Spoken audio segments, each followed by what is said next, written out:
Hi అండి. ఎలా ఉన్నారు? మొన్న కూరగాయలు తీసుకొని వస్తూ ఉంటే ఈ ఆకైతే కనపడింది. ఈ ఆకు కనపడగానే తీసుకునేసినాను. కట్ట రూ. 30 మా యమ్మ పెళ్లి కాకముందు పప్పు చేసి పెడతాండే. ఎంత బాగా చేసి పెడతాందో నాకి.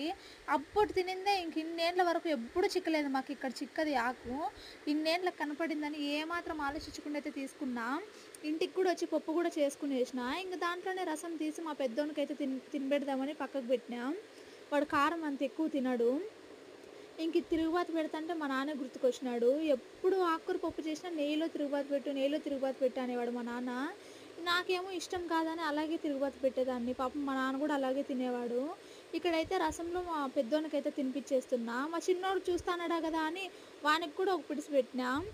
తింటా అన్నాడు. తినేవాడు సైలెంట్ అయిపోయినాడు. నచ్చిందో లేదో తెలీదు. ఇంకా నేను కూడా వాళ్ళిద్దరికీ పెట్టేసి తిందామని చెప్పి ఏసుకునేసిన తట్లేకి. ఇంక తింటూ ఉన్నా. ఎలా ఉంటుందో ఏమో అనుకున్నా. టేస్ట్ మాత్రం ఇన్నేండ్లైనా ఈ టేస్ట్ మాత్రం మారిండ్లేదు. సూపరుంది.